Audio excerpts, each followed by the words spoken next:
कल्पना कीजिए कि आप देवताओं के राजा जूस के पुत्र हैं। आपके पास असीम शक्ति है। युद्ध के मैदान में आपका नाम सुनकर सेनाएं कांप उठती हैं। आपके हाथ में ऐसा भाला है जो कभी निशाना नहीं चूकता। फिर भी ओलंपस में कोई आपको पसंद नहीं करता, यहां तक कि आपके अपने माता पिता भी नहीं।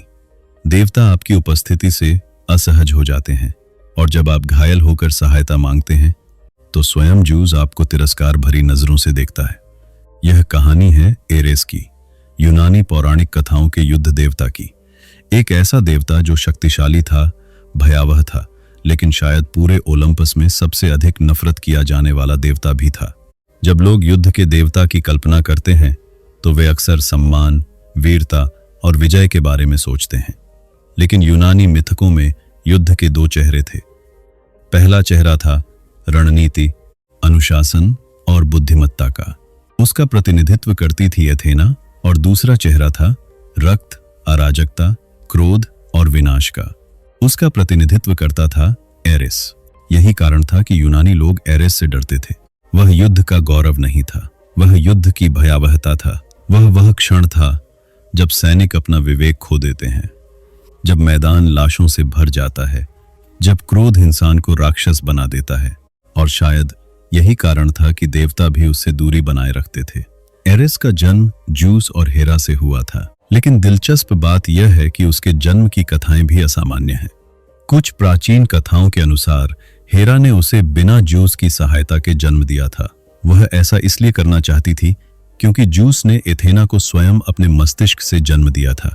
चाहे जो भी सत्य हो, एरेस का जन्म शक्ति के साथ हुआ था, लेकिन वह जल्द ही एक ऐसे स्वभाव के लिए प्रसिद्ध हो गया जो उसे बाकी देवताओं से अलग बनाता था। उसे संघर्ष पसंद था, उसे युद्ध पसंद था, उसे लड़ाई की गर्जना पसंद थी। जहां अन्य देवता शांति चाहते थे, वहां एरेस युद्ध चाहता था। जहां अन्य लोग समझौता खोजते थे, वहां एरेस टकराव खोजता था। और यही बात उसे विवादास्पद बनाती थी, क्योंकि यूनानी समाज युद्ध को पूरी तरह महिमा मंडित नहीं करता था। वे वीरता का सम्मान करते थे, लेकिन वे अंधी हिंसा को पसंद नहीं करते थे। और एरेस उसी अंधी हिंसा का प्रतीक था। कहा जाता है कि जब वह युद्ध भूमि में उतरता था तो उसके साथ उसके कई साथी भी चलते थे। फोबोस अर्थात भय, डीमोस अर्थात आतंक, और एनियो विनाश और रक्तपात की देवी।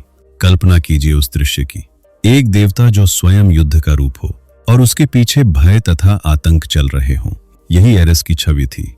लेकिन उसकी सबसे बड़ी समस्या उसकी शक्ति नहीं थी। उसकी सबसे बड़ी समस्या उसका स्वभाव था। वह आवेगी था, क्रोधित हो जाता था और अक्सर बिना सोचे समझे युद्ध में कूद पड़ता था। यही कारण था कि उसकी तुलना अक्सर एथेना से की जाती थी। एथेना भी युद्ध से जुड़ी देवी थी, लेकिन वह रणनीति की देवी थी।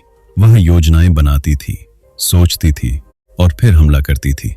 दूसरी ओर एरेस सीधे युद्ध में कूद जाता था। यूनानी लोगों के लिए एथेना आदर्श थी और एरेस चेतावनी। यह विरोधाभास उसकी लगभग हर कहानी में दिखाई देता है। ट्रॉय के युद्ध को ही देखिए। यह यूनानी मिथकों का सबसे प्रसिद्ध युद्ध था। अधिकांश ओलंपियन देवता किसी न किसी पक्ष में थे। एरेस ने ट्रॉय का साथ दिया। वह बार बार युद्ध भूमि में उतरता, विनाश फैलाता, लेकिन उसकी शक्ति के बावजूद वह हमेशा विजेता नहीं बनता। एक प्रसिद्ध कथा में उसका सामना डायोमिडीस से हुआ। डायोमिडीस एक नश्वर योद्धा था, लेकिन उसके साथ एथेना की सहायता थी। युद्ध के दौरान डायोमिडीस ने एरेस को घायल कर दिया। कल्पना कीजिए, युद्ध का देवता एक नश्वर द्वारा घायल। कथा कहती है कि एरेस दर्द से चीख उठा।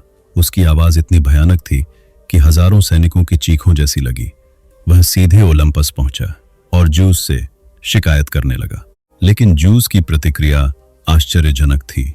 उसने अपने ही पुत्र से कहा कि वह सभी देवताओं में सबसे अधिक अप्रिय है, क्योंकि उसे केवल संघर्ष और झगड़े पसंद हैं।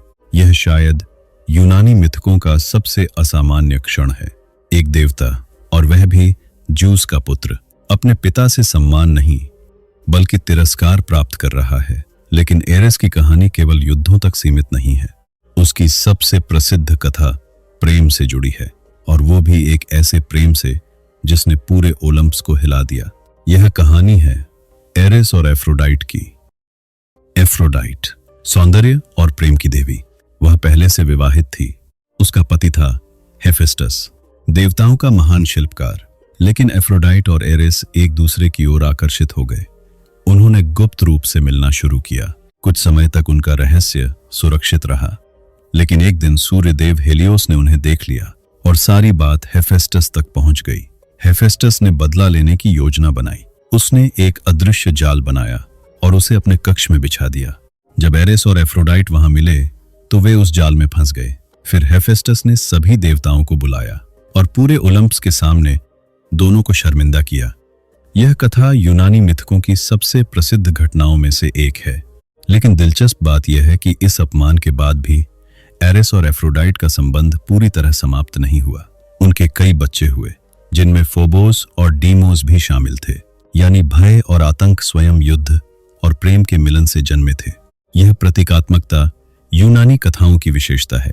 लेकिन एरेस के जीवन में एक और घटना है जो उसकी शक्ति को दर्शाती है। एक समय दो विशाल दैत्य ओटस और एफियाल्टस उस पर हमला कर बैठे।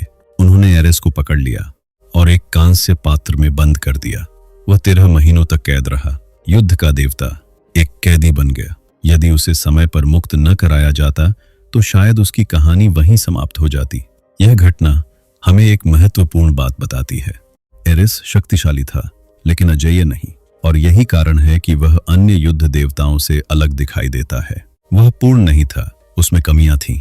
वह हारता था, घायल होता था, गलतियां करता था, और यही बात उसे अधिक मानवीय बनाती है। समय के साथ एरेस की छवि बदलती गई। रोमन सभ्यता ने उसे मार्स के रूप में अपनाया, लेकिन वहां उसकी प्रतिष्ठा कहीं अधिक ऊंची थी। रोमन लोग उसे केवल युद्ध का देवता नहीं मानते थे, वे उसे राज्य का रक्षक मानते थे। उनके लिए मार्स सम्मान और वीरता का प्रतीक बन गया। लेकिन यूनानी एरेस अलग था। वह युद्ध का अंधेरा चेहरा था। वह वास्तविकता थी जिसे लोग देखना नहीं चाहते। यही कारण है कि उसकी कहानियां आज भी आकर्षक लगती हैं, क्योंकि वे केवल देवताओं की कथाएं नहीं हैं, वे मानव स्वभाव की भी कहानियां हैं। क्रोध की, संघर्ष की और उस विनाश की जो तब जन्म लेता है जब शक्ति पर नियंत्रण समाप्त हो जाता है। शायद इसी कारण एरेस को कभी सबसे प्रिय देवता नहीं माना गया, लेकिन उसे कभी भुलाया भी नहीं गया, क्योंकि युद्ध मानव इतिहास का हिस्सा रहा है, और जहां युद्ध है वहां एरेस की छाया भी है। वह हमें याद दिलाता है कि हर संघर्ष के दो चेहरे होते हैं, एक वीरता का और दूसरा विनाश का। और यदि एथेना युद्ध की बुद्धिमत्ता है तो एरेस उसकी अनियंत्रित आग है। वह आग जो साम्राज्य बना भी सकती है और उन्हें राख में भी बदल सकती है। और शायद यही कारण है कि हजारों वर्षों बाद भी जब लोग युद्ध के सबसे भयावह रूप की कल्पना करते हैं तो उन्हें एक नाम याद आता है, एरेस। वह देवता जिससे उसके अपने देवता भी प्रेम नहीं करते थे, लेकिन जिसके बिना युद्ध की कहानी कभी पूरी नहीं हो सकती।